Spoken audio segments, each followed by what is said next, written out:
I needed that toy. Santa needed to bring me that toy. If he didn't, I was going down to Saver Centres in Basildon to see the cheap Santa in there, and I was going to headbutt him in the nuts. Straight up was the Proton pack. What was it?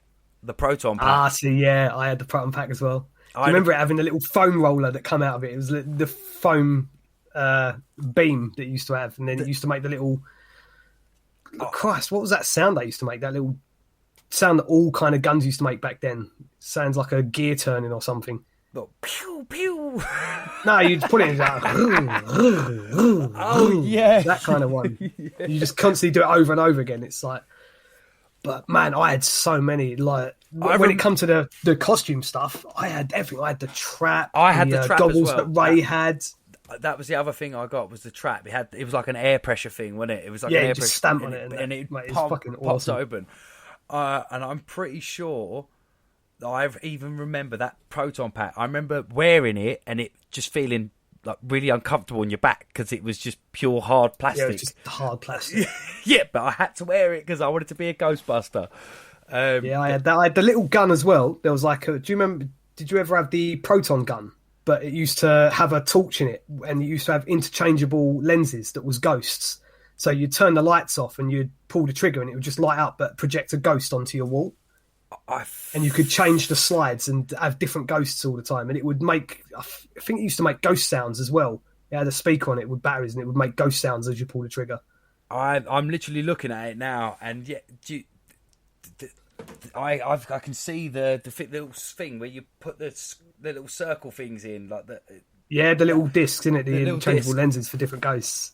I had that, mate. This is actually reminded me of more toys that I realised I had. This is so much fun. I had that. I had another Proton gun that had like little yellow foam cannons. You'd load into it. Yes, the balls. Yeah, you used to fire them. Yeah, I had that as well.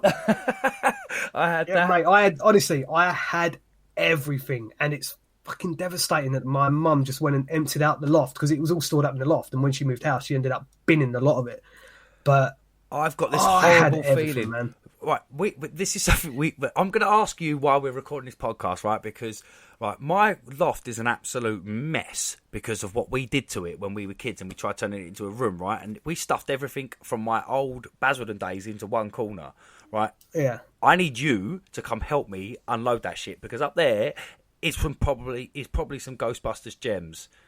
I'll definitely come and sort through that shit, and then we can post up some pictures on the social media and see what we find. Golden oldies. I'm pretty sure at least one of them guns is up there. I'm pretty. The only thing I didn't have though, and I was devastated that I never got to get it, was the actual Ghostbusters jumpsuit. I never, because they didn't sell it over here. It wasn't like a fancy dress type thing. They had them in America, but they didn't have them over here. And I remember my mum trying to get one of her American friends to bring it over when he next came over, which he said he was going to do, and he didn't do, the prick. But so whoever you are, I don't know which friend that is, but whichever one of my mum's friends it was that didn't get me that fucking Ghostbuster, you've ruined my fucking childhood, you son of a bitch.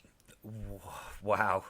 Like, that got personal then, Ash, to be honest, and I had to stop because I had to stop myself from laughing so hard because you got so deep there. Like, this guy, mad. He's a prick. I'm definitely. That's still one of these things that I'm going to do today though, because I'm a big kid and I really want to, for just one Halloween, make myself a proper custom made Proton pack, like lights up everything. I'll proper go to school on it. Try and make myself a replica Proton pack.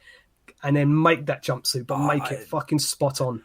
I'll be badges, the knee pads, like get everything and do a proper good Ghostbusters costume. So I've always, like you, it's something I've always wanted to do. Is with a Proton pack, you kind of want to build it yourself. You can buy them and done and stuff like that, but they're not going to be as good as if you make a life-size replica with all the light up bits. Yeah, probably kind of hard to get the sounds going, but there's ways of doing it.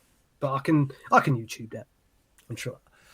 Let's get to work. Let's go be Ghostbusters. We could be, because this is what I was looking at when I was doing some research on this. There's like in America, there's like genuine like Ghostbusters Connecticut. There's like proper like groups and fans and other podcasts and like pages and stuff like that. It's still such a passion for this universe. of Ghostbusters, and it I can't remember what I was going to say, but it's just it's fun to look into like how powerful this product is. From like, did you, when you were researching, did you look into any of the like back history of where it came from or anything like that? What, you mean the research that I never do? No, yeah, that basically, yeah. Yeah, no, I didn't do any. Funny Right. enough. So Ghostbusters was obviously the original idea came from Dan Aykroyd.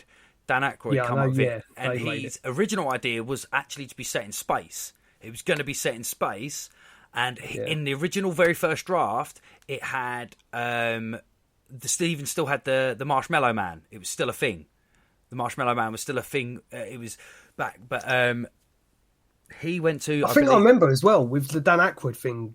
You was talking about him getting the idea. Didn't he used to live with like a medium or some shit? Wasn't he like someone in his family was a medium, and it's like gave him? Because I remember him talking about it once. He's always like, there's always been some sort of connection with the paranormal with him. Yeah, in his family as well. And that's his why his family was big on that. Yeah. So that's exactly why it was such a big thing, and it took a long time to get the script going because. I think he went to Ivan Reitman, the director, and sort of gave him the idea of what it was. And Ivan Reitman was the one that said to him, like, setting in space, you're asking a lot for the budget you'll probably get for this.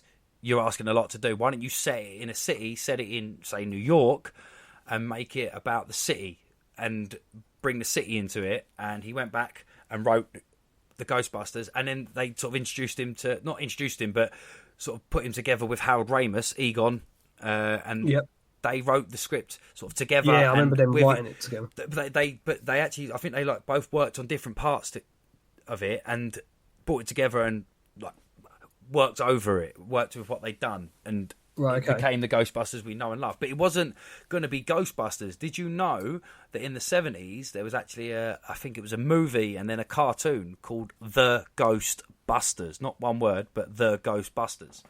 No. It was two guys and a monkey. Makes perfect sense, yeah. Absolute perfect sense. If you're going to go chasing ghosts, why have a green ghost? Why not take a monkey in a hat? Because that's what he had. He had a hat. Yeah. So if monkey busting ghosts isn't like realistic enough, let's put him in a hat. Exactly. What, man? This is the world that brought us biker mice from Mars, Ash. So anything's possible. So we're going to get into the films then. We're going to the films. Well, actually, what? So the film came out first. So we was discussing this, wasn't we? We couldn't. Our earliest memories was watching the real Ghostbusters cartoons. So I was always under the assumption, probably up until a good few years ago, that the Ghostbusters cartoon came first and then the film came from the cartoons. But it's actually the other way around. I'm sorry, Ash. I've got to cut you off. With the cartoon, please tell me you've noticed who one of the executive producers is on the cartoon. No. Haim Saban. Fucking, we're going into that again. Haim Saban. It's Haim Saban. As soon as it come up, I watched that episode the other day.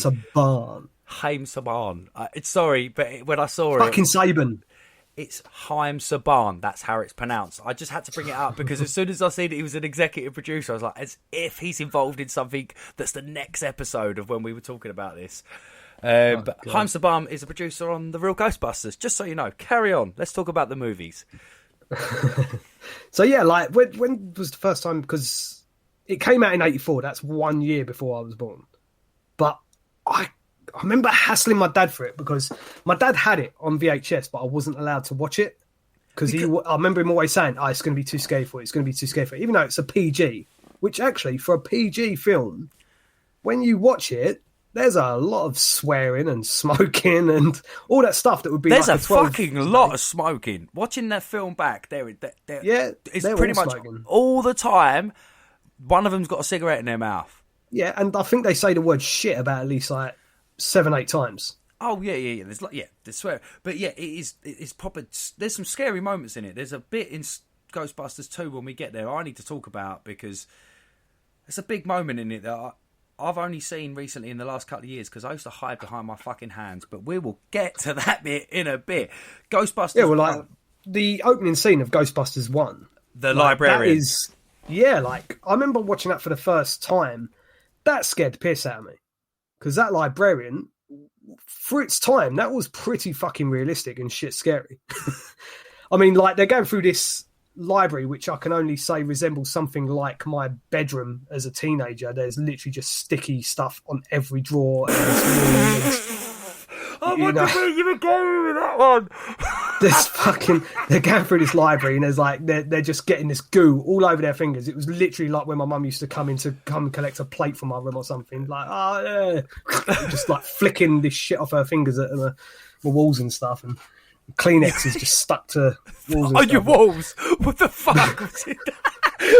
What was you doing? But yeah, like the library fuck scene, the quilts. I'm just going to aim for the wall. Yeah, that library ghost. I must admit, when I saw that library scene, that was probably the scariest part of the film for me, because like that ghost that scared the piss out of me. I must have been about 5 or 6 when I saw that film, because I watched it around about the time Ghostbusters 2 was coming out, which was 89. So I would have been 4 when they were advertising. I think I watched Ghostbusters 2 first. That's how young I was. I think I watched Ghostbusters 2. Yeah, it's more than likely you did, because like I said, 89 was Ghostbusters 2 was being advertised everywhere.